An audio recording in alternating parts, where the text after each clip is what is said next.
Me chamo Vigília Abade de Oliveira, nasci na comunidade do Bomba, município de Belo Campo. Nasci em 1946. E aí, Abade de Oliveira, nasci na Lagoinha em 1949.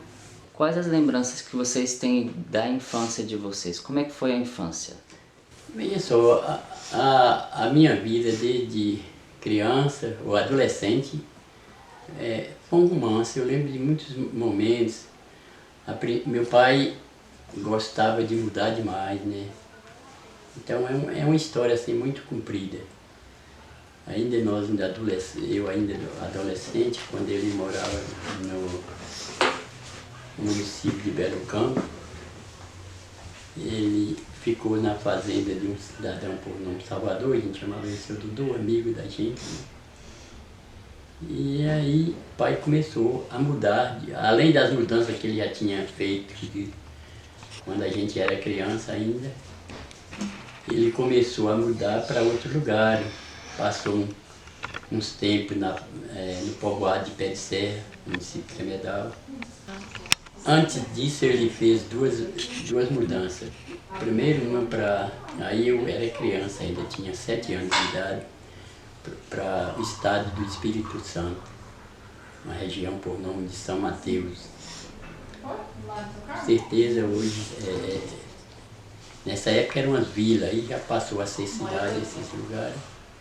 Quando ele voltou de São Mateus, ele resolveu. Aí, logo assim, nessa época eu devia ter uns 12 anos, ele me mudou para Vitória da Conquista.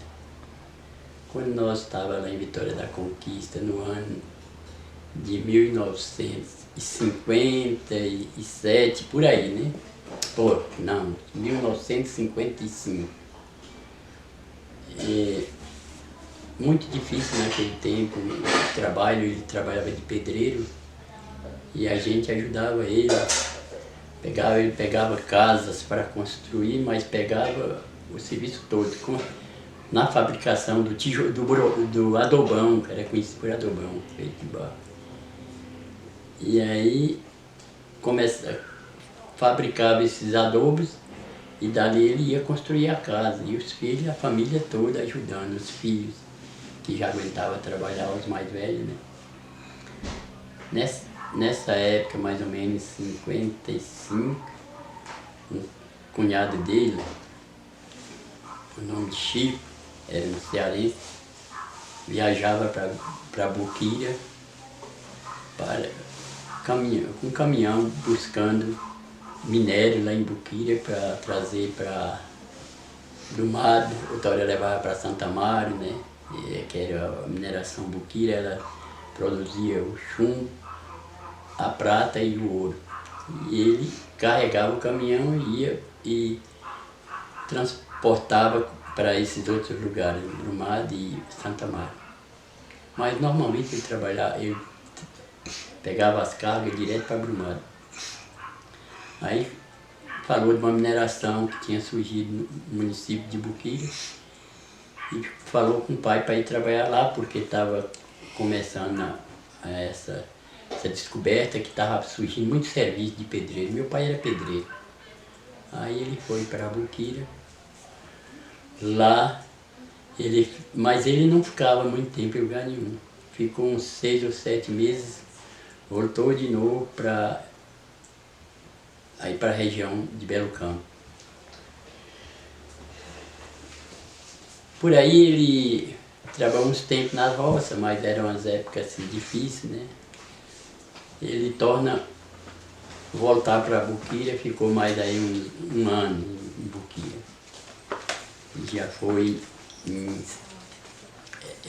a mudança dele era de pouco tempo. Já foi em 56.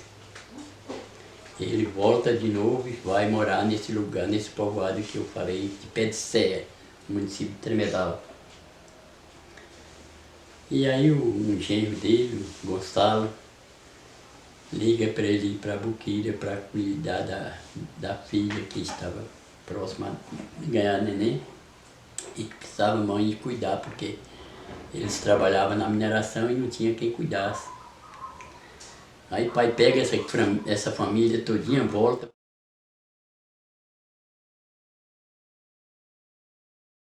para Boqueira de novo. E aí já foi em 57. De 57 até o final de 59, ele estava lá em Boqueira trabalhando para a mineração Boqueira. Aí deu de voltar de novo para o Bomba. Aí foi no final de 59 ele começou a construção de uma casa na propriedade do pai dele, de meu avô, Manuel dos Passos. Aí um lugarzinho por nome Baixa do Paulino, no município de Belo Campo, mas na região do Bomba. E aí construiu essa casa e ficamos por lá até o ano de 1975, foi quando nós mudamos aqui para Caraíba. E durante essa estadia dele lá no Bomba, muitos movimentos aconteciam. Aí foi que surgiu a fundação da SEB, né? Fundou a SEB, mas antes disso já reunia na casa deles para rezar a reza do Divino. E no mês de dezembro, era 25 de dezembro, que era a data natalina, minha mãe armava presépio, reunia os vizinhos, a família, e era um tempo de muita alegria, né? O povo tinha muitas dificuldades para sobreviver, mas o povo vivia contente. Entendi. Quem é que participava nessas celebrações dos presépios? Toda a família, que era uma família um pouco grande, né? E era muita gente, porque minha mãe teve 11 filhos, apesar de ter criado, de um morreu logo com a idade de 15 anos. O filho, o homem, né, era o mais velho, morreu lá em Boqueira com a idade de 15 anos. Ele era mais velho que eu, 2 anos, Hamilton. Está sepultado lá no cemitério de Boqueira. O cemitério até hoje eu lembro, se chama Cemitério da Saudade. Entendi. Quando construiu essa casa em 59 lá no Bomba, começou vários movimentos. Aí quem você perguntou, quem participava das festas de Natal? Na verdade era a família, e além da família, a vizinhança, né? Muitos vizinhos. Na verdade os vizinhos eram quase todos parentes, né? Na região do Bomba, onde a gente foi criado, só tinha uma família que não era da nossa família, da família Abade Soares de Oliveira. A família de uma região de quilombolas, né? Era até tratado de uma forma, canto dos negros. E além dessa família, que era uma família negra, tinha outra família também, pessoal moreno, quase negro também. Só Saviturinha. Chama de Saviturinho, o pessoal de Saviturinha, que era vizinho da gente. Esse povo, quando era nos dias de qualquer movimento, toda a vizinhança ia para ali, passava a noite rezando, contando história, cantava rodas, fazia os grupos para fazer perguntas, né? Passava a noite ali se divertindo. Durante aquela noite, a minha mãe gostava de fazer alguma coisa para oferecer, fazia biscoito para oferecer os visitantes, né? As famílias que chegam. Foi um tempo muito bonito. Aí nesse intervalo surgiu ali a ideia aí já foi em 68 por aí, começou as comunidades eclesiais de base em Vitória da Conquista. Né?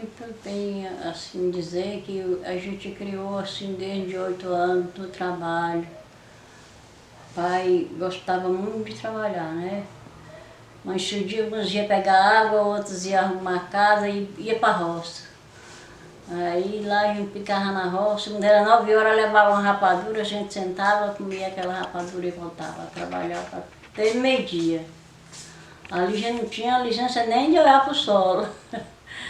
Era meio-dia, a mãe levava a comida ali debaixo de um pé de árvore, a gente almoçava.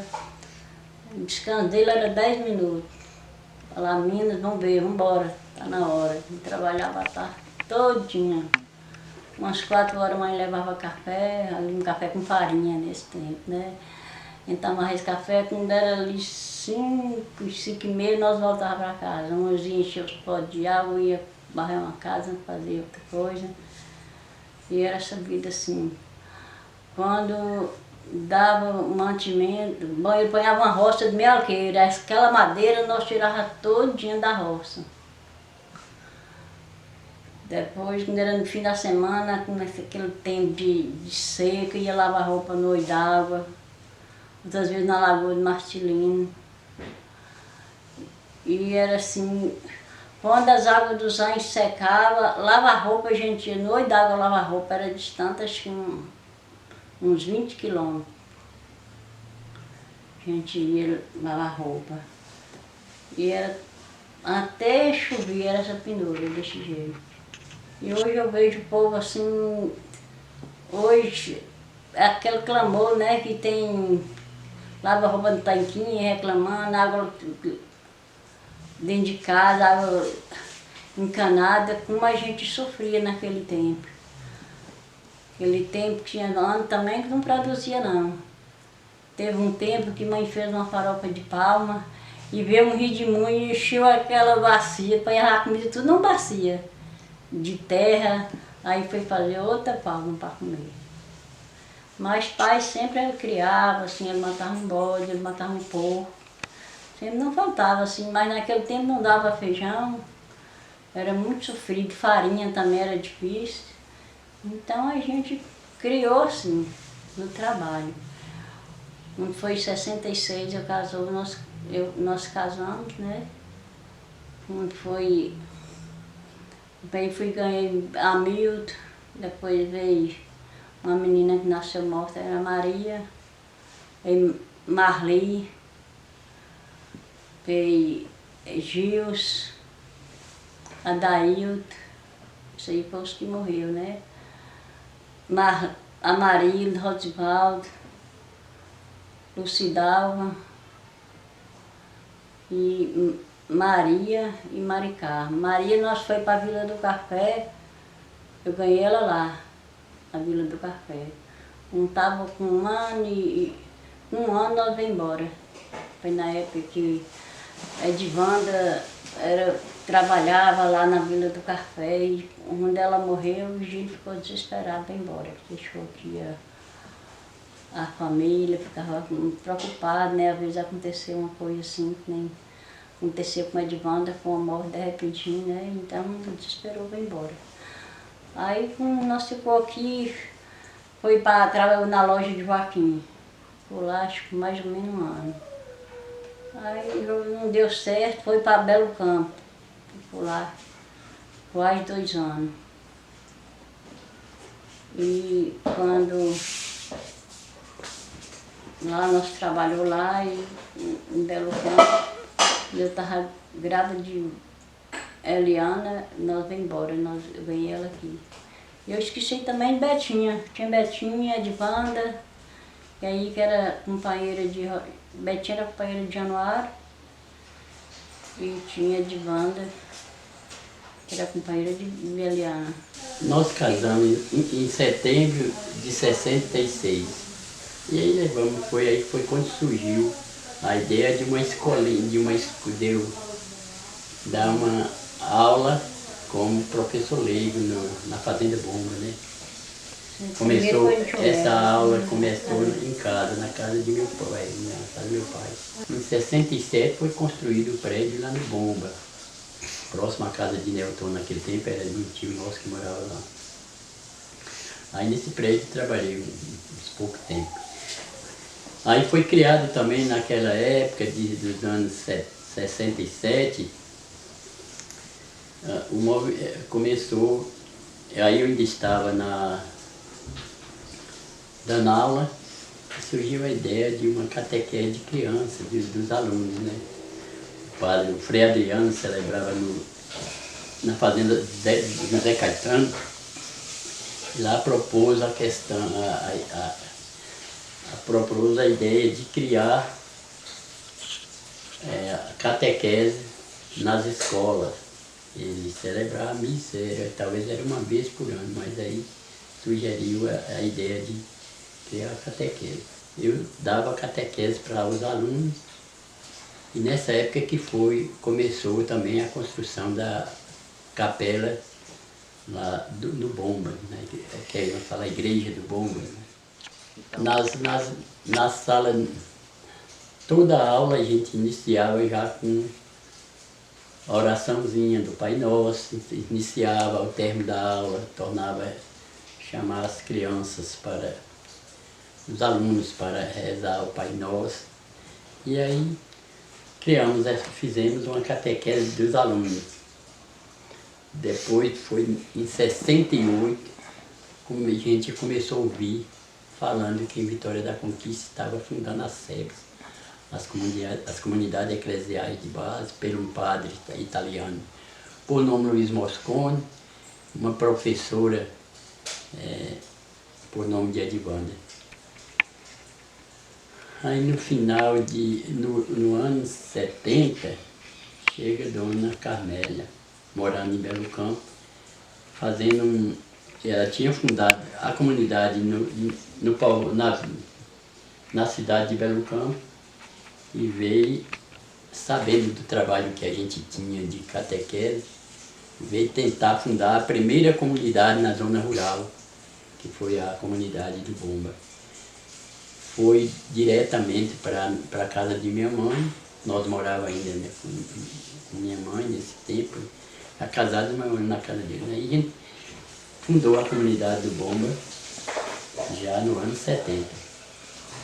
E aí ela falou que todas as comunidades tinham que ficar participando dos encontros regionais, que era realizado no Seminário do Bispo em Conquista. Eu falei seminário diocesano.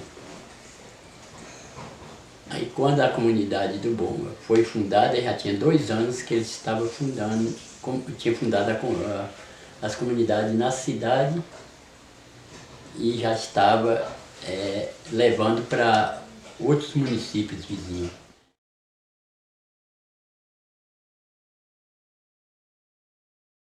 Olha, era um tempo muito bom para as crianças, porque a gente ensinava, era dia todo, era 2 turmas, uma na parte da manhã, outra na parte da tarde. Ensinava até o 4º ano. 4º ano fazia admissão e ia para a cidade, para Belo Campo, para poder estudar a 5ª série. Aí começava a estudar a 5ª série. A sala de aula era repleta. Naquela época tinha 45 alunos numa sala de aula. E a forma de ensino era totalmente diferente. A criança começava a ler, aprender as primeiras letras do ABC. Né? Do ABC passava para a cartilha, da cartilha aí entrava no 1º ano. E todos esses alunos, o professor teria, no meu caso, recebia a lição, eles estudavam das 8 horas até meio-dia. Meio-dia a gente começava, antes de meio-dia, umas 11 horas, começava a receber, tomar a lição, naquele tempo, tomar a lição dos alunos. Era lido aquilo que ele estudou durante a manhã, e depois ia fazer a leitura diante do professor para saber como estava o desenvolvimento da criança. Né? Mas uma criança estudava 4, 5 meses e já eu tinha muitos alunos que não tinha nem um ano que estava na escola e já sabia as 4 operações de conta. E ainda outras tabelas de conta, como conta de roça, pouco falava conta de rapadura, era um bocado de coisa. Então as crianças desenvolviam, né? Não tinha esse negócio, terminava um livro e já passava para outro livro. Era o seguinte, as pessoas, os alunos naquele tempo, tinham que estudar mesmo, estudava, não perdia tempo. Isso era só o momentozinho do recreio ali, uma meia hora de recreio, mas era estudando. Uma vez por semana estudava a tabuada aqui, pô, a aritmética, né? E a gente fazia várias atividades para ver o desenvolvimento, como a criança estava desenvolvendo. Criança com 1 ano de aula já sabia ler e escrever muito bem e contar. Era muito diferente dos ensinos de hoje. O método de ensino, sobretudo as escolas na zona rural, não tinha certas determinações da Secretaria de Educação. Eles visitavam para ver como estava o desenvolvimento das crianças, parabenizavam como as crianças estavam aprendendo. E era um método muito diferente, mas que as crianças desenvolviam bastante, né? Totalmente diferente de hoje, né? A criança do ABC até o 4º ano, então era tudo misturado, né? Não tinha esse negócio de divisão de classe, não. A criança entrava na escola com 7, 8 anos. Na Caixa Florzinha era Ramita, Vinho, Meus alunos eram, se eu for contar, vai demorar mais ou menos aqui uma meia hora para falar o nome deles todos, né? Mas os mais velhos e que saiu com bastante adiantado, era Etelvino de Flauzina, Etelvino de Antonino, Ramiro, também de Flauzino, era Neguinho de Manuel Telvino, era Eliette, Maria de Gordo, era esse pessoal todo. Zequinha Lindolfo, os filhos de Tidor, todos frequentavam as aulas. Só da Castidor eram 5 alunos. Os filhos de Tico da Lagoa, chamado era Chico. Pedro e Pseuzinho. Não, era os Edivaldo, parece. Edivaldo. E primeiro foi Seuzinho mais Pedro e depois Edivaldo. Edivaldo, José, José também.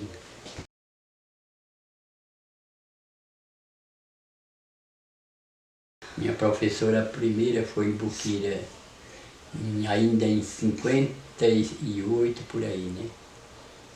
1958, ela chamava, era Dona Maria. Depois que a gente voltou para o município de Belo Campo, meus professores foram Aloysio, era meu primo, e depois Olga. Foi lá que eu aprendi. O que eu sei foi aprendido com eles. Olga, hoje ela já deve ter uma mulher de uns 80 e poucos anos, né? Foi a minha segunda, não, terceira professora, terceira e a última. O que eu posso dizer de Olga, que era uma ótima professora, né? Ensinava muito bem, muito esforçada com os alunos, né? Quem entrava na escola dela não saía sem aprender, porque ela era rígida, porque queria ver os alunos desenvolver. Muito boa professora. O que eu aprendi de matemática foi com ela e a Luísa. Então eu estudei pouco também, eu estudei um pouco na Luísa, depois com Olga, mas eu aprendi pouco, porque assim, naquele tempo, às vezes tinha um trabalho na casa, os outros iam para a escola, eu ficava, né? Se eu lavava uma roupa, os outros iam para a escola, eu ficava, e assim eu aprendi pouco também, não tinha memória muito boa. Logo eu aprendi as quatro, já sabia um pouco, mas aperfeiçoei as 4 operações de conta, várias tabelas que eu falei, conta de roça, conta de rapadura, era assim. E todo aluno que estudava com ela aprendia, mas isso era pouco tempo, 2, 3 meses, porque as escolas eram particulares. Elas eram em casa de família, inclusive a escola que eu estudei com Olga era na casa de tio Deli. Ele contratava essa professora para trabalhar, ensinar na casa dele, numa varanda. Assim. E depois ele tinha um depósito, que era de guardar mantimento, ele desocupou e ela ficou com um bocado de alunos, talvez seriam uns 20 ou 30 alunos, todo mundo pagava, os pais pagavam o mês de aula para os filhos. Foi tudo escola particular. Era, naquele tempo era pouco dinheiro, a professora ganhava pouco, né? Ainda dava, graças a Deus, quando encontrava um pai de família que interessava colocar os filhos na escola. Não tinha esse negócio de a merenda, as crianças merendavam em casa e alguns levavam uma merendazinha ali para na hora do recreio merendar. Aí foi as primeiras reuniões que a gente... Primeiro a gente reunia com as famílias que gostavam de reza, né, as pessoas. Toda a vida teve esse negócio de pessoas que não gostavam de participar de nada, né? Nada de movimento religioso, né? Aí eram aquelas pessoas que sempre reunia, pelo menos nas datas festivas, para reunir nas famílias para rezar. E aí a gente começou a procurar essas pessoas para falar sobre a comunidade, qual era o papel da comunidade, o que era importante na vida de comunidade. Isso só tinha 2 anos que tinha começado em Vitória da Conquista. Aí nessa época já tinha outros municípios da região de Vitória da Conquista que já tinha as comunidades desde o começo, desde os anos 68, quando o padre começou. Ele, como a professora Edilanda, era uma professora do estado muito criativa, que teve assim, um trabalho importantíssimo na conscientização dos animadores. Né? A comunidade de Belo Campo já foi nos anos 70, 71, e até hoje ainda continua essa pequena comunidade, mas foi uma semente que deu frutos, né? Semente plantada e produziu frutos, né? Que até hoje as famílias ainda seguem lá no Bomba. No município de Belo Campo aconteceu como acontece em vários municípios. Muitas comunidades que já estavam ativas acabou desativando, né? Mas a do Bomba até hoje nunca parou de reunir. Então vocês iam para a Conquista participar dos eventos? Nós ia para a Conquista, participava chamado Encontrão Regional. Encontrão Regionais, que eram várias regiões da região de Vitória da Conquista. Era em torno de mais ou menos uns 30 municípios participavam dos encontros. Cada 3 meses. Cada comunidade ia 3 meses. E cada comunidade mandava 3 representantes, que era chamado animadores, né? E esses animadores passavam 3 dias no seminário diocesano, discutindo as realidades de cada região e tentando descobrir a forma como melhorar, como conscientizar as pessoas. E foi assim, uns anos de muito avanço na vida da Igreja Católica. Muitas organizações começaram a criar, porque os mutirões naquele tempo chamava de adjuntos nas roças. Aí trouxe para as comunidades esse nome de mutirão, que reunia as famílias para cuidar das roças do vizinho, dos vizinhos. E fazia todo mundo que tinha uma rocinha ali, que estava já o mato muito avançado, reunia 20, 30 homens, vida vizinha, sobretudo aqueles que participavam da comunidade, para limpar aquela roça, carpir, que o povo falava. Ali banheiros. Ali começou uma campanha de frutos, ninguém na zona rural tinha frutos, campanha da fossa, tudo surgia dentro das comunidades. Os mutirões também surgiram dentro da comunidade. Depois a escola de alfabetização. E aí, nessas épocas de 1970, por aí, já começou a cultura do café na região de Vitória da Conquista. E ali surgiam muitas injustiças dos patrões, dos cafeicultores, que pegavam o povo na zona rural daqueles municípios para a colheita do café. E ali surgiam tantas injustiças que foi preciso as comunidades se organizar para combater aqueles tipos de explorações que tinham feita pelos os cafeicultores, né, da região. Pagava salário de miséria, explorava muito no tempo da colheita, pagava era por latra a colheita do café, pagava mixaria, e com essas organizações das comunidades começou a levar os patrões até na justiça para poder começar a respeitar o direito dos trabalhadores. Eram os padres muito criativos, né? Nessa época era Padre Luiz Moscone, Padre Afonso, Padre José, todos italianos, que se juntou às comunidades para começar a defender direitos de trabalhadores. Foi um tempo muito bonito. Nesses encontros os momentos de oração, momentos de recreação, momentos de reflexão sobre a realidade de cada região. E aí esses animadores que iam de cada região voltavam para fazer o trabalho nas suas bases, nas suas comunidades. Se até hoje as comunidades eclesiais de base estivessem aí funcionando, com certeza não teria tanta injustiça, né?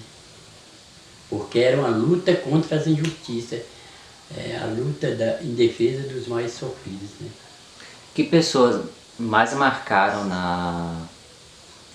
na vida de vocês, assim, na comunidade do Bomba? Quais foram as pessoas que mais participaram desses momentos? Naquela época, a família de meu pai, todos participavam, né? Naquele tempo era Pai Jonas. Mario, agora tinha de outras famílias, tinha o pai Jonas, participava mais, era Tideli mais as filhas, né? Tinha pessoal, tive sempre, não participava diretamente, mas sempre estava presente nas reuniões. Mas Rosita participava. Rosita, Lindolfo, que era o meu tio, já não era muito de participar, mas visitava, fazia visitas, né? O pessoal ali da Lagoinha, Tizelito, mas as filhas dele. Filó, mas Serita. São todas pessoas que marcou na vida da gente. Os alunos que estudavam na época, eles foram incentivados e participavam muito dos jogos naquela época, né? Neguinho, Liette, Maria, minha irmã, né? Os filhos de Majoana, tinha. Participava bastante jovem, né? Além das pessoas adultas, os jovens. Porque naquele tempo não tinha umas certas erudições como tem hoje, né? Aí a diversão deles, a maior alegria deles era estar participando de um movimento da caminhada da comunidade. Eurides, Essi, tudo participava. Hoje, acho que quando fala Eurides, sempre ela fala que ficou marcada na vida dela, na comunidade. Quem é que falou isso? Eurides. Eurides era filho de José Vitorino, dessa família, a gente estava falando do pessoal que não era parente, mas era vizinho, era como se fosse parente da gente, né? A consideração era como de um parente chegado. Até hoje esse pessoal, os que não morreram, ainda estão lá ainda participa da caminhada da comunidade. O pessoal de Barreta participava, era O povo de Ana de Benevida, era muita gente, né? Era assim, as reuniões eram todos os domingos, mas tinha as reuniões extraordinárias, que quando precisava reunir para discutir qualquer um assunto que a comunidade estava passando, aí se reunia para discutir, tentar resolver juntos. Era um trabalho muito bonito mesmo. Não era como só, porque no princípio o povo só reunia para rezar e depois, quando surgiu as comunidades, reunia para discutir a problemática da localidade. Ok. Como é que era assim a rotina de vocês na semana? Como é que vocês lembram assim dos dias? O que vocês faziam na semana? Era trabalho na roça, né? O povo trabalhava nas roças e quando era no sábado para fazer mutirão. Trabalhava na roça de um, outro sábado trabalhava outro de outra vez tinha precisão de limpar um tanque, o povo ia fazer assim trabalho mutirão no sábado, um ajudando o outro. Era assim, porque quem morava naquela época era diferente de hoje. Hoje às vezes as pessoas ficam mais à procura de um emprego.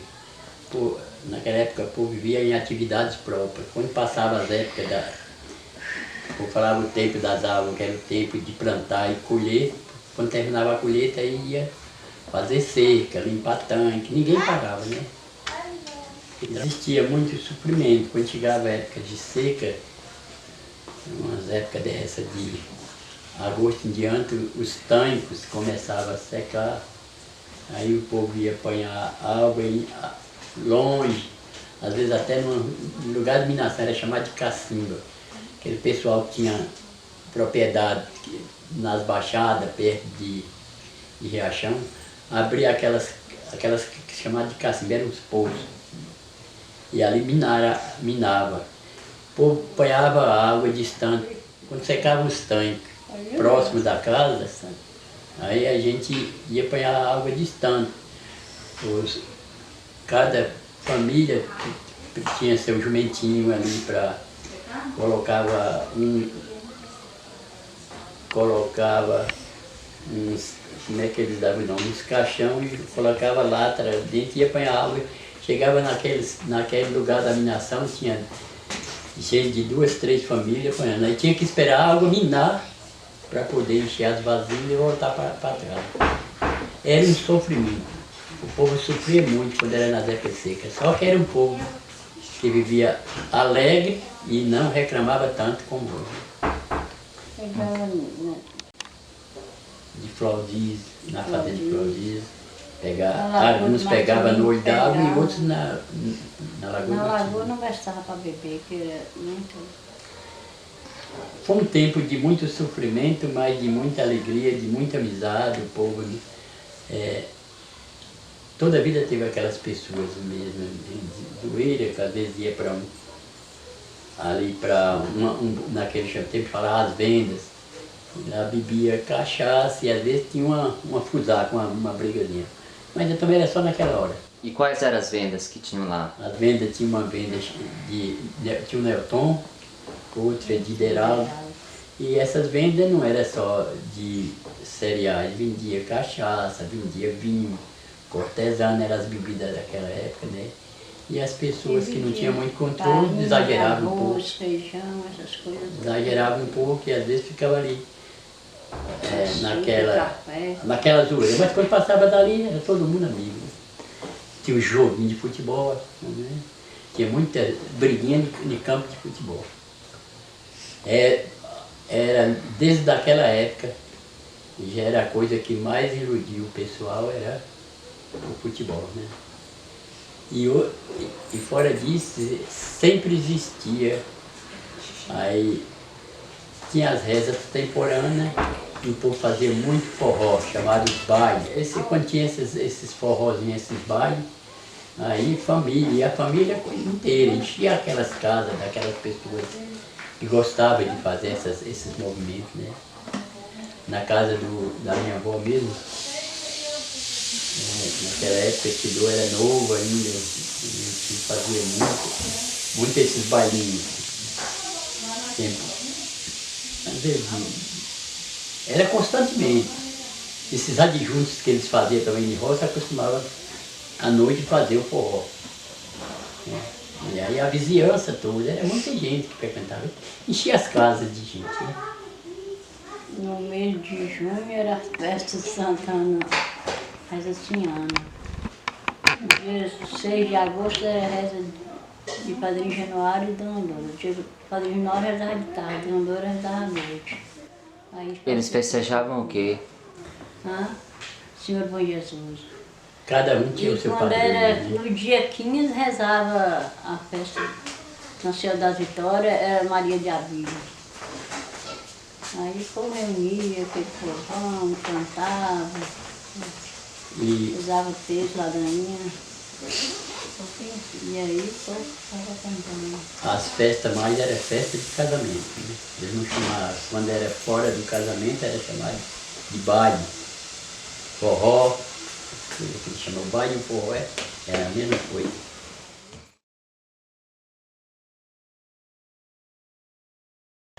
Em Joaquim eles faziam constantemente. Era uma aldeia de quilombolas, né? Eles dificilmente passam um mês, acho que não passava um mês sem eles fazerem, chamavam esses bailes. Não era festa que eles falavam naquele tempo, era só de casamento. Era baile. Forró eles faziam constantemente. Porque eles não tinham assim outras diversões. A diversão deles era. Agora eles gostavam, as épocas que eles mais gostavam de fazer essas coisas era no São João, São Pedro, na São João dia 23, São Pedro dia 29. Mas aí eles formavam aquelas rezas, era interessante que reunia para rezar e depois o forró comia até o dia amanhecer. Ia muita gente? Muita gente. Aí a vizinhança, gente de distância de 4, 5 quilômetros, ia tudo para lá. E eles levantavam a bandeira, né?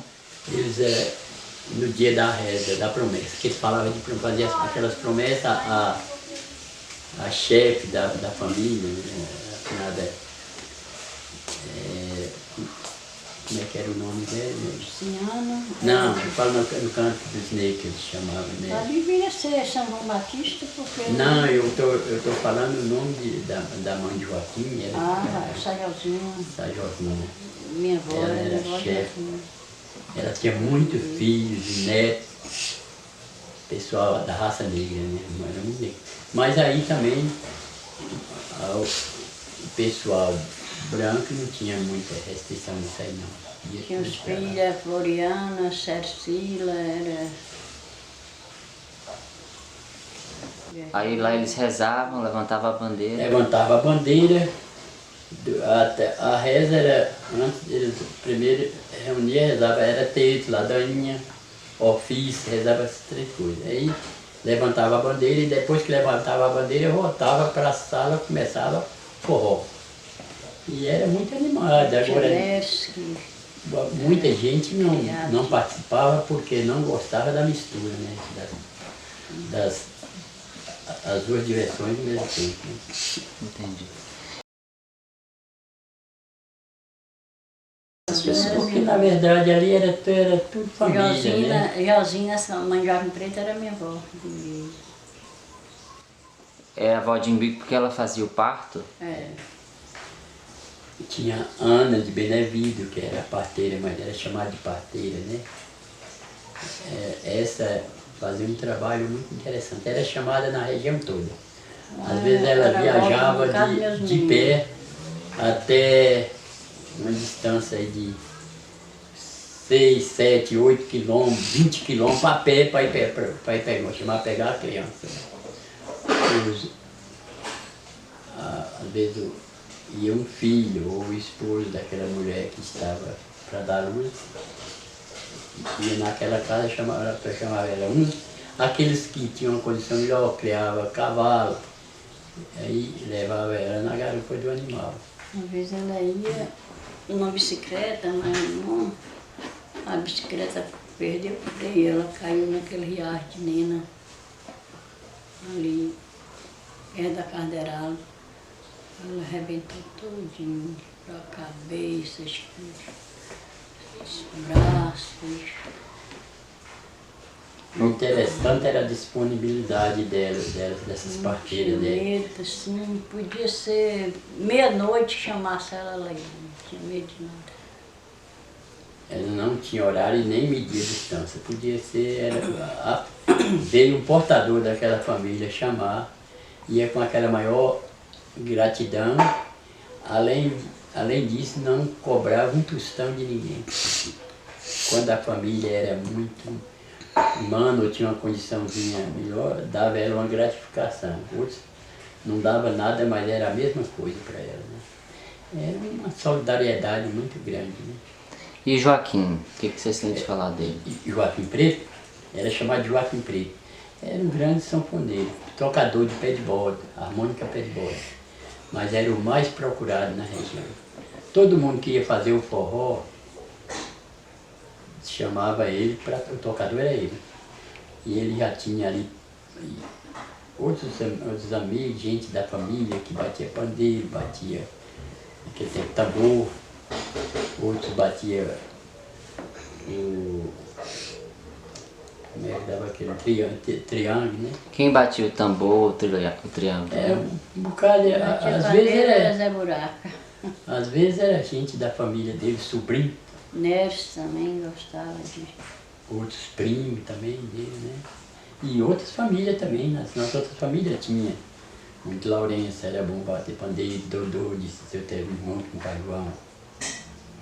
Era gordo, né? Gordo nesse tempo ainda garotão, mas já tinha influência de bater pandeiro.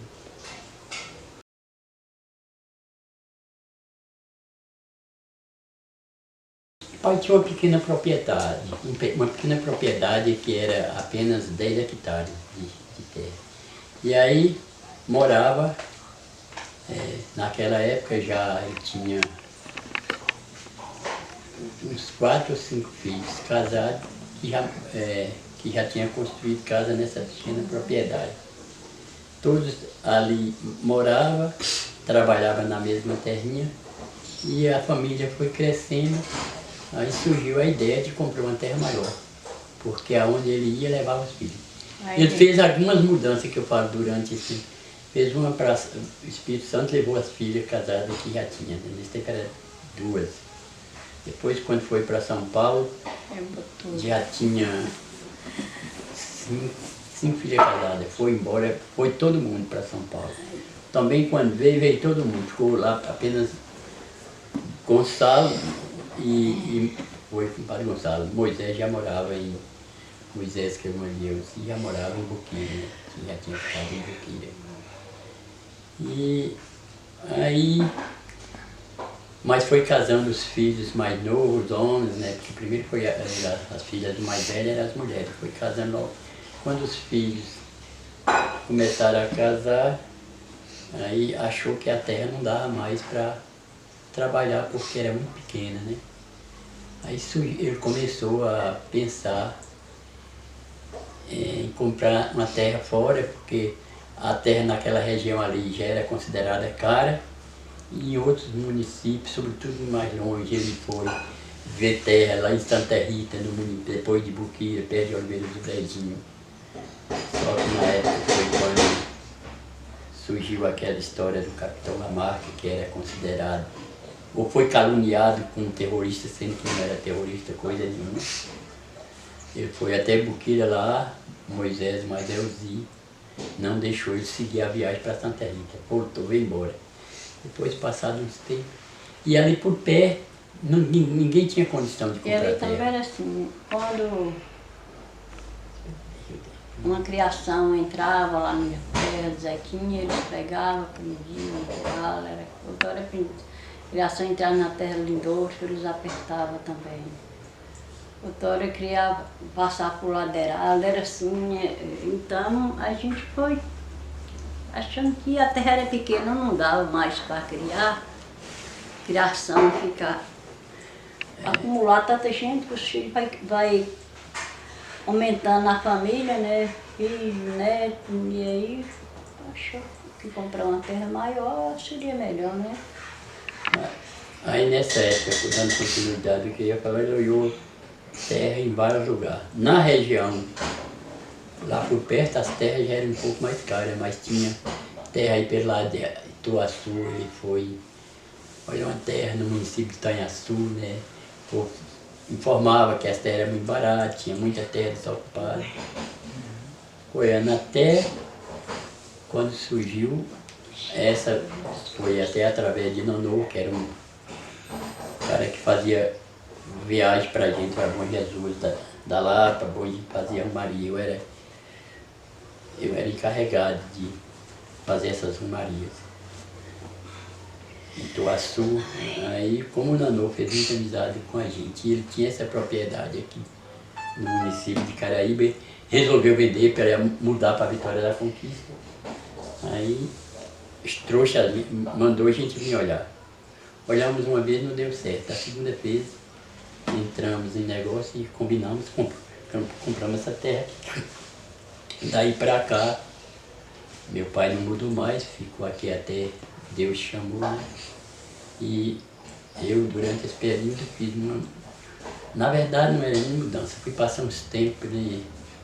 A pedido de Dr. Oswaldo Brito, eu fui passar um ano lá no município de Encruzilhada, Vila do Café. Quando cheguei de lá, fui passar quase 2 anos no município de Belo Campo, lá em Belo Campo, na cidade de Belo Campo.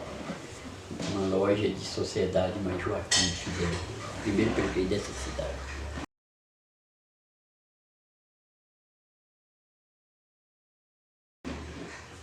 Ok. Então vocês vieram pra cá, pra cá em 75. 75. Como que era Caraíbas nessa época? Era uma vilazinha pequena, muito... O que tinha de importante era o Rio Gavião, que era um rio, só não era perene, mas tinha muita água no subsolo, né? Quem é que morava aqui nessa época, quando vocês chegaram? Muita gente morava, o povo, a família de Nina Zé de Rocha. Beata, a família de Neném Rocha, a família de Jessi Viana, a família de Fidel, sempre estou falando de família, Cecília, Joaquim que é o pai de Joaquim. Terence. Tinha Joaquim de Terence. Tinha Zé, aquele seu... Como chama? Dona Maria, mais seu... Como é que chama? O povo de Afonso, né? O povo de Zé Pereira, tudo já morava aqui, esse pessoal. A família Lima, que era o povo de Anjo, de Israel. Ercílio morava aí quando a gente chegou. Morava assim, uns moravam na cidade e outros moravam na zona rural próximo, né? Por exemplo, a família de Israel morava na Fazenda Extrema, que foi uma das... Marcolino morava aí também. Zé Loura. Aí vocês chegaram aqui, tinha algumas casas, tinha igreja? Não, aí já tinha igreja. 2 pracinhas, que é a Praça Florindo Lima e a Praça Iduper Silva, né? A Florindo Lima é a primeira praça de Caraíba, que era bem próximo do Rio Gavião, que depois passou a ser Barrais, né? E cá em cima tinha a praça de Iduper Silva, né? Iduper Silva foi o primeiro, foi um dos chefes, não foi o primeiro, né? Foi um dos chefes daqui de Caraíba. Tudo que o município de Tremedal queria passava pela mão dele. Era como se fosse um administrador. Né? O senhor conheceu ele? O Isopério não, inclusive essa casa que eu moro foi dele, mas nós já compramos na mão no novo. Agora conheci os filhos. Filha, a esposa dele, Dona Julinda, Altamiranda Novaes, que foi o dono do Magazine Araci, Aurinho, isso eu estou falando dos mais velhos, Ziti é mais novo, né? Conheci João, filho dele. Conheci 3 filhos dele e uma filha, que eu acho que parece que ele tinha filha única, Paulina. O esposo chamava... Dona Ana também, a mãe Cristina morava. Sim, isso aí eram as pessoas. Dona Ana já era enteada, criada com eles aí, né? E como que era a dinâmica da cidade quando vocês chegaram aqui? Olha, Era o seguinte, já tinha, quando nós chegamos já tinha uma feira que era na segunda-feira que funcionava essa feira aqui em Caraíba. Depois, mais adiante, passou para sábado. Era no sábado, né? Não, era segunda-feira. Depois, mais adiante, começou para o sábado. Era sábado. Depois passou Depois para o passou sábado. para sexta. Do sábado era, passado uns tempos, voltou para sexta-feira. Aí já era depois da emancipação. A sexta-feira já foi depois da emancipação. E tinha as escolinhas, tinha uns prédios escolares, que eles não chamavam de colégio, né? Eles chamavam de prédio escolar. Ali onde que a prefeitura vê lá embaixo, ali era um prédio. Ainda era aquele esquema do ensino, com uma metodologia como antigamente, né? Não tinha ainda o município era município de Tremedal, os professores iam, se reuniam para preparar, para discutir a questão da escola ainda em Tremedal. Quem eram os professores dessa época, o senhor Nessa lembra? época era Solismar, Manel Meira, que era da família Meira, ensinou aqui, mas quando nós chegou ele já tinha saído. Que eu conheci aqui mesmo era Solismar, Cristina, deixa eu ver mais. Era Aura, irmã de Tidinho. Poucos professores, né? Aí tinha aqueles professores leigos que só trabalhava na escola de alfabetização, né? É só alfabetização. Agora essas que eu estou falando aí, a Solismar era formada. Tinha que era formada mesmo só Solismar e Aura. Cristina. As outras eram leigas. Nazinha da aula também. Tudo professores leigos, que ensinava só alfabetização. Cristina e Nazinha, né? Cristina, Nazinha, tinha mais. Era Nazinha, tinha. Quem era? Era um bocado aí, vai passando tempo a gente esquece, né? Então a dinâmica aqui girava em torno das escolas, da feira, né? E a cultura era as mesmas de lá do Bom, era forró, era festa de igreja, né? Onde é que tinha os forró aqui em Caraíbas?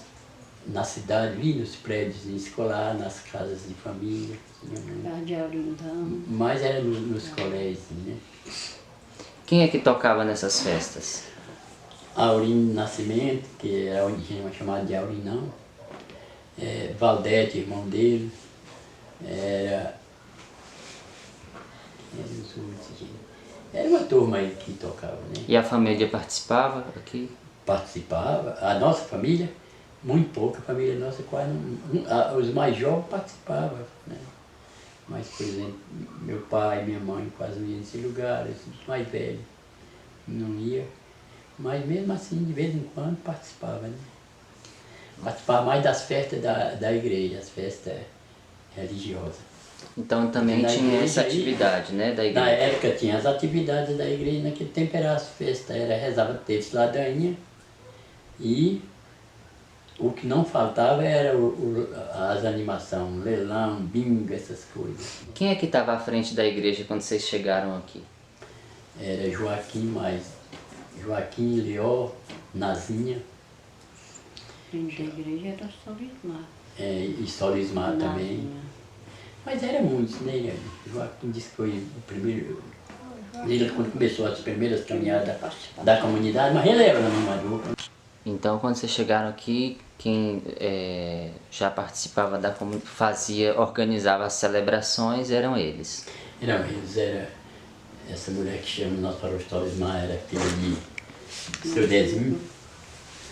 Essa família Lima morava muito, tinha muitos deles aqui, era seu Dezinho, Tidinho, Celso, tudo de uma família só. Mas esses não só participavam nos dias, no tempo da festa de Santo Antônio. E quando eles chegaram, assim, durante o ano, esse pessoal ia uma vez na igreja quando tinha casamento ou batizado, lá de vez em quando, né? Mas quando chegava na época da festa, eram os 12 dias era 13 dias, que era a trezena de Santo Antônio, que ele chamava aí. a igreja enchia. Era uma capela bem menor do que essa aí, mas devia caber aí umas 200 pessoas e enchia, lotava, durante os dias da festa. E como que eram as celebrações? O que que tinha nas Fazia a celebrações? ladainha e depois assim, eu saía com um ramo, e terminava ia com um ramo para uma casa.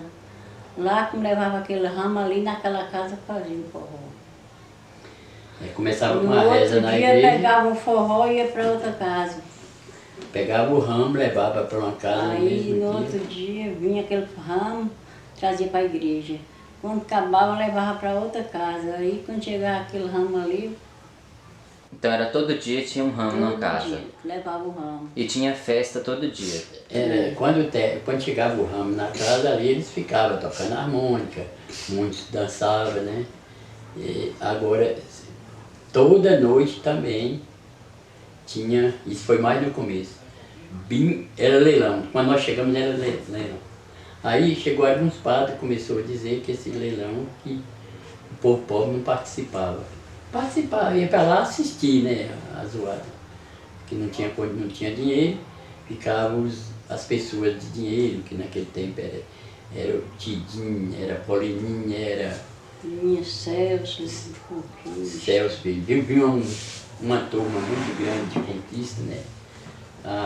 Esse pessoal que saiu de Caraíba, que estava lá em Conquista, com uma situação melhor, situação financeira melhor, quando era na festa de Santo Antônio, vinha tudo para cá, para se apresentar, fazer, rematar leilão, oferecer para quem eles interessavam, né?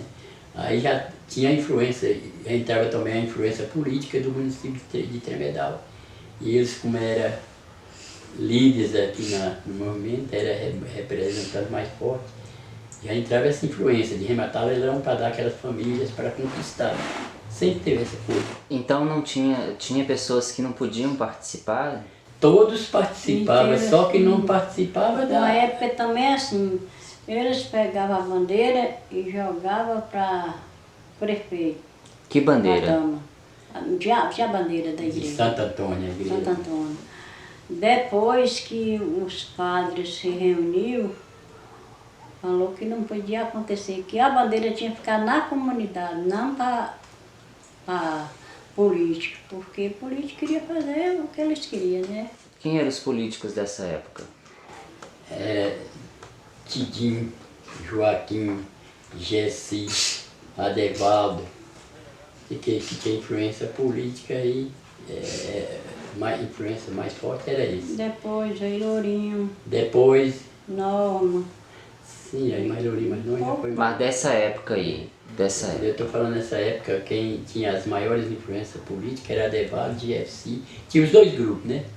E agora cada um tinha seus cabos eleitorais.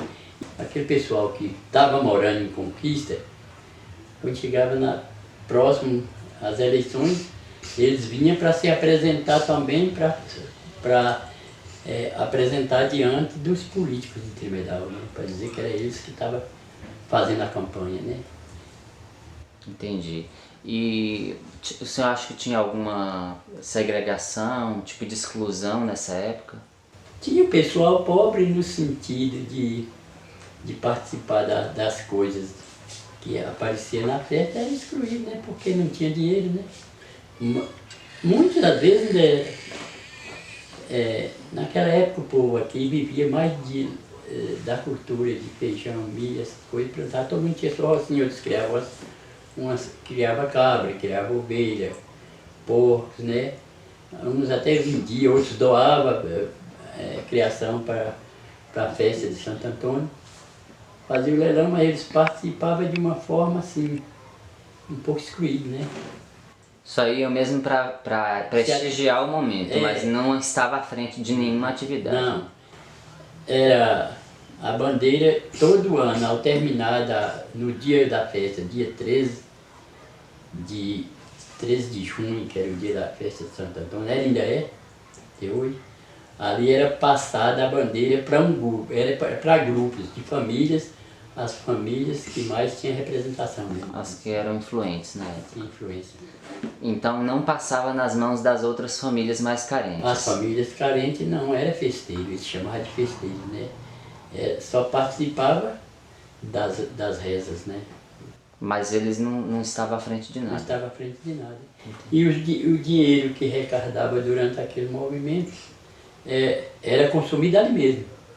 Esses festeiros, quem administrava tudo, fazia uma festa, dava comida para aquele pessoal que vinha de fora. Aí foi aí onde os padres foi chegando, esses padres, alguns padres italianos começou. Primeiro Padre José e Padre Egídio. Então, o que eles faziam? Uma festa considerada pela igreja uma festa pagã, né? Uhum. Porque arrecadava o dinheiro e consumia ali, não fazia alguma arrumaçãozinha na igreja, mas consumia ali com festa, dando comida para o pessoal, famílias mais nobres que vinham lá de conquista. Era quem mais lucrava das arrecadações, né? Aí os padres começaram a revoltar contra aquela forma da festa. E aí foi fazendo algumas mudanças. Houve muito desentendimento quando começou a fazer essas mudanças, né? Aí eles já começaram a implicar que foi a família que estava passando isso para os padres. Uns padres vinham, não tinha muita coragem de encarar, mas esses dois padres italianos, Egídio e José, foi quem encarou, tomou a bandeira na mão dos festeiros. E ali formava revolução para não entregar, né? Mas esses padres, com muita coragem, já fazia as meditações lá dentro da igreja durante os dias da trezena, já falando, que eles não podiam estar presentes todo dia, mas quando chegava no dia da festa eles vinham. E aí depois que descobriu mesmo a forma que eles faziam com a festa de Santo Antônio, tomou a bandeira e entregou na mão da comunidade. Por que o padre tomou a bandeira? Porque eles festejavam de uma forma pagã, né? Só mesmo com zoeira, né?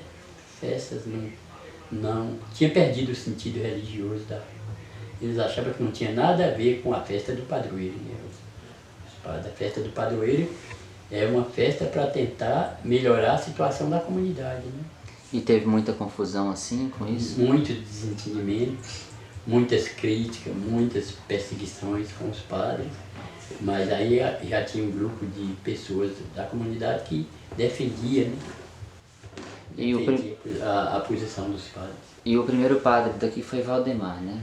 O primeiro que a gente viu falar foi Valdemar, mas antes de Valdemar teve o Joaquim, que nasceu e criou aqui, era novo, mas os pais dele falavam, disse que era um padre alemão. E esse enfrentou muita dificuldade, o padre disse que era muito bravo, né? Era valente mesmo. Naquele tempo o padre tinha que ter coragem, porque senão apanhava. Era Gutenberg, parece, um padre. Aí depois desse veio o padre Valdemar. Depois de Valdemar veio o padre Roca.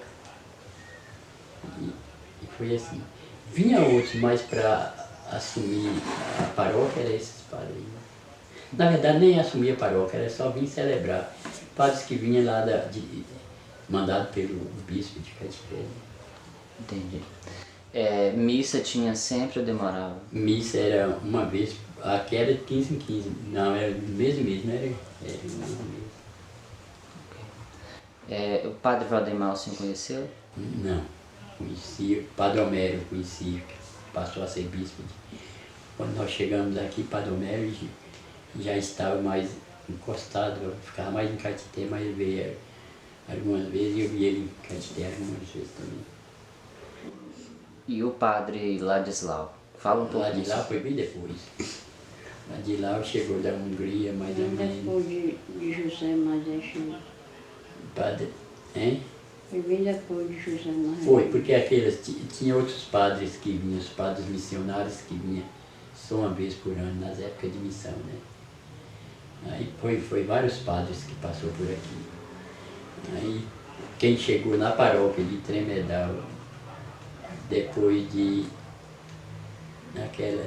José e Egídio, para assumir aqui mesmo foi Ladislau não, foi Ladislau e depois Padre da Silva.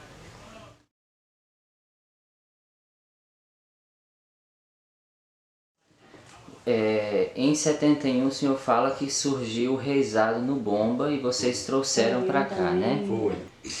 71, 72, 73, 74, até 75 nós ainda cantamos reis lá no Bomba. Como que surgiu a ideia do Bomba? Como é que surgiu lá? Dona Carmélia, que foi a fundadora da comunidade lá no Bomba, ela chegou, acho que no primeiro ano, até antes de fundar a comunidade, ela veio cantar um rei nas casas, lá, em algumas casas, inclusive cantou na casa de pai e nós entusiasmou. E aí ela fez a proposta da gente criar Ela fez a proposta? de gente criar o terno de reis. Lá em Belo Campo ela criou o terno de reis das mulheres. Chegou na casa de mãe cantando esse reis. Ela e um grupo de mulheres lá de Belo Campo, moças, mulheres casadas, né? E a gente achou muito bonito aquilo. Daí quando criou a comunidade, já criou o terno de reis. E foi a primeira vez que vocês viram o reizado, foi com ela? Não. Tinha os ternos de reis que nessa época só cantava reis por promessa. Cada uma família que passou por uma dificuldade, um problema de doença, não era todas as famílias, aquelas famílias faziam a promessa. Aí contratava os rezeiros. Aí era pago, baratinho, mas pagava nesses rezeiros velhos. Já tinha o terno de Dadal, tinha o terno de Agostinho Batista, que já era lá do Mato Cipó. Eram poucos ternos, né? Tinha o outro terno de Antônio Machis, com alguns companheiros dele que ajudavam, né? O primeiro que eu conheci foi Antônio Machis e Agostinho Batista. E depois tinha em Belo Campo o terno de Seu Anísio, que é o sogro de Palau, de Nunes, né? Esse, quando eles formavam, tinha uma promessa lá, né? Que andava naquela época não era diferente, cantava em uma região, depois passava para outra, ia lugar distante, 10, 15, 20 quilômetros. Pô, via tudo, quando chegava numa região, aí ia de casa em casa. Então vocês fundaram o reizado Aí lá? fundamos o reizado da comunidade, o terno da comunidade. Quem fazia parte? Era eu, Duzinho, nessa época, Neguinho, Edson, que era o cacheiro, né? Aí nosso terno era misto, entrava mulher, né? Tipo, Maria participava, Madre Maria, Madre Joana quase não participava, né? Quem mais? Iraí dizia, mas não ia muito também. Ela, quando ela podia, ela ia. Quando era mais perto, ela ia. Quando era muito longe, não ia. Mas terno para ir para longe mesmo. Deixa eu ver mais. Era Domingo de Tidali. Neguinho. Eu mais com o Padrezinho. Era eu mais com o Padrezinho. Da família, que mais ia com o Madre Pior, Madre Maria. Era nós mesmos. Ok. Aí vocês cantaram lá 5 anos. E foi quando a gente mudou para aqui. E aqui já criamos o terro. Continuamos com a mesma ideia de reis da comunidade. Né? E aqui... Porque o rei da comunidade, ele não precisaria de promessa para poder cantar. Cantava para louvor a Jesus Cristo. Vocês cantavam todos os anos? Todos os anos. Aí foi muitos anos. E aí, quem entrou aqui no reizado, né? Quem é que foi entrando no grupo de reizado? Aqui esses meninos foram criando, Antônio, Domingos, a princípio foi eu com o Padrezinho, aí misturava Pedro de Graça, deixa eu ver, Edivaldo. Pedrinho também, Edivaldo, com o Padre Jonas, que é Pedrinho Pedro não ia direto, né? Mas sempre ia. E tinha também outros reisados aqui? Tinha. Aí quando Mas eu aqui era acompanhava, diferente quando lá. o povo ia cantar o Reis, eu acompanhava muito. No Bomba, só era o Reis do Ano, era só de 1º de janeiro saía, né? Aqui eles não tinham. Tinha muitos ternos naquela época e não tinha época para cantar. Era qualquer época que uma família quisesse cantar, o Reis chamava aquele terno e cantava. Era o terno de Clemente Tetê, o terno de Alcide, mais vale no latim. Eram os ternos de Reis. E tinha um terno que era de do sogro do bisavô de Jorge, aí era o povo de Trajano e Manelo Ferreira. E tinha Já era do também, Ribeirão, esses. e tinha também o terno de reis do Osmar, né? Era o mesmo de Zuíno, Ah, o mesmo. era o mesmo. Eles misturavam muito para cantar, né? Porque às vezes faltava folião, tirava de um terno para outro, né? Agora, quem tinha esse terno completo mesmo era Clemente Tetê, o pai de Jaú.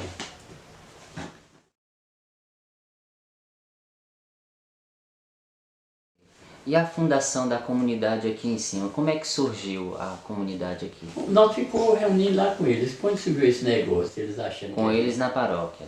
Na igreja. Quando começou a surgir um bocado de conversinha, que a gente tinha tomado a frente de tudo, que tudo quem fazia era a gente, que não era assim.